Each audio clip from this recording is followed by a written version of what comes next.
ఇక దేశ ఐక్యతకు unity March దిశానిర్దేశం చేస్తుందని టీడీపీ రాష్ట్ర అధ్యక్షుడు ఎమ్మెల్యే పల్లా శ్రీనివాసరావు అన్నారు. కేంద్ర యువజన వ్యవహారాలు క్రీడా మంత్రిత్వ శాఖ మై భారత్ ఆధ్వర్యంలో విశాఖ జిల్లా పాత గాజువాక జంక్షన్లో సర్దార్ 150 యూనిటీ మార్చ్ ర్యాలీ నిర్వహించారు.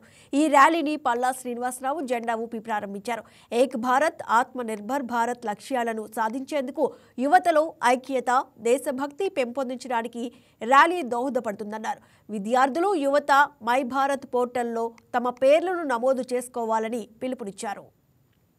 ఈరోజు మినిస్ట్రీ ఆఫ్ యూత్ అఫైర్స్ ఆధ్వర్యంలో అలాగే మా ఎన్డీఏ పార్ట్నర్స్ అయినటువంటి బీజేపీ వారి సహకారంతో సర్దార్ వల్లభాయ్ పటేల్ 150వ జయంతి సందర్భంగా యూనిటీ మార్చ్ కార్యక్రమం గాజువాక జంక్షన్ లో చేయడం జరిగిందండి. ఈ సందర్భంగా 2 ప్రమాణాలు చేయడం జరిగింది. ఒకటి, ఈ దేశ సమగ్రతకు అంత ఏకంగా ఉండడానికి అందరూ కలిసికట్టుగా ఉండాలి, సర్దార్ వల్లభాయ్ పటేల్ ని స్ఫూర్తిని భవిష్యత్ తరాలకు అందించాలని ఒక ప్లెడ్జ్ చేశాం.